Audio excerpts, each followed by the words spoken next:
Friends, welcome to my YouTube channel art world. जैसा कि मैंने पिछली वीडियो में देखा था अधिगम, तो अधिगम का किसने सबसे पहले अध्ययन किया था? Ivan P Pavlov. तो आज हम पढ़ेंगे प्रश्नात्मक अधिगम दूसरों को प्रेक्षण करने से घटित होता है। अधिगम के इस रूप को पहले अनुकरण करते थे।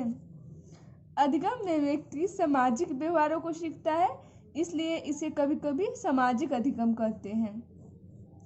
हम अपने पड़ोसियों से बहुत कुछ सीखते हैं, इसलिए हम इसे सामाजिक अधिगम कहेंगे। समाज से बहुत कुछ सीखते हैं, लोगों से बहुत कुछ सीखते हैं, इसलिए हम इसे सामाजिक अधिगम कहते हैं।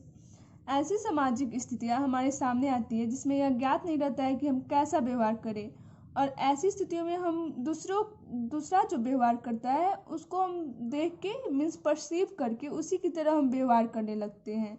इस प्रकार के हम अधिगम को मॉडलिंग कहते हैं।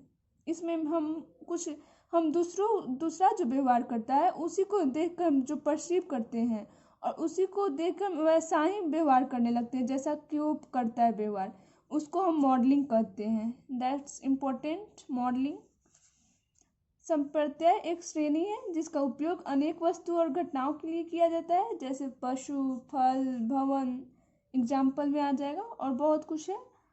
संप्रत्ययों को परिभाषित करने के लिए मनोवैज्ञानिकों ने दो प्रकार के संप्रत्ययों का अध्ययन किया था। एक था कृत्रिम संप्रत्यय और दूसरा था स्वाभाविक संप्रत्यय।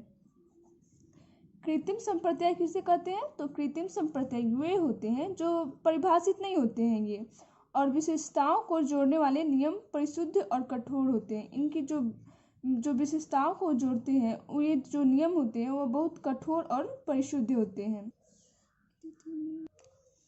स्वाभाविक संप्रत्यय या श्रेणियां अक्सर ठीक तरह से परिभाषित नहीं होती है। स्वाभाविक संप्रत्यय के उदाहरणों में बहुत सी विशेषताएं पाई जाती है। ये स्वाभाविक संप्रत्यय जो होती है परिभाषित नहीं होती है। यहाँ होगा सुपरिभाषित, यानी ये कृत्रिम संप्रत्यय जो होती है सुपरिभाषित होती है। मिस्टेक हो गया यहाँ। और जो स्वाभाविक संप्रत्यय है ये परिभाषित नहीं होती है, और कृत्रिम संप्रत्यय परिभाषित होती है। ये हमें ध्यान में रखना है। विशेषताओं का वह समूह जो किसी नियम से जुड़ा रहता है उसे हम प्रासंगिक विशेषता कहते हैं। क्या कहेंगे? प्रासंगिक विशेषता, जो विशेषताओं के समूह से या जो किसी नियम से जुड़ा रहता है। फिट्स के अनुसार कौशल अधिगम की प्रक्रिया 3 चरणों में होती है। एक होती है संज्ञानात्मक, दूसरा सहचार्यात्मक तथा तीसरा स्वायत्त। फिट्स के अनुसार ये होगा। संज्ञानात्मक चरण में अधिगमकर्ता को दिए गए निर्देशों को समझना और याद करना पड़ता है। जो संज्ञानात्मक चरण जो होते हैं उसमें अधिगमकर्ता को जो निर्देश दिए जाते हैं उसको समझना होता है और उसको याद भी करना पड़ता है, समझकर उसे याद करना पड़ता है संज्ञानात्मक चरण में। और सहचार्यात्मक चरण में क्या होता है? तो इसमें होता है कि वो विभिन्न प्रकार की सांवेदिक सूचनाओं अथवा उद्दीपकों को उपयुक्त अनुक्रियाओं से जोड़ना होता है। इसमें जो होता है यह सूचनाओं तथा उद्दीपकों को मीन्स स्टिमुलस को जोड़ने का कार्य होता है इसमें सहचार्यात्मक चरण में। और स्वायत्त चरण में निष्पादन में 2 महत्वपूर्ण परिवर्तन होता है। एक सहचार्यात्मक चरण की औद्धानिक मांगे कम हो जाती है।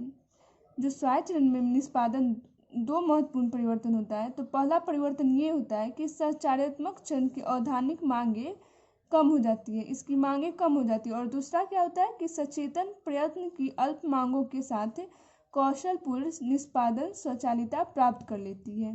ये कौशलपूर्ण निष्पादन स्वचालिता प्राप्त कर लेती है। आज तक हम इतना ही देखेंगे, मिलते हैं कल नेक्स्ट वीडियो में। Thank you.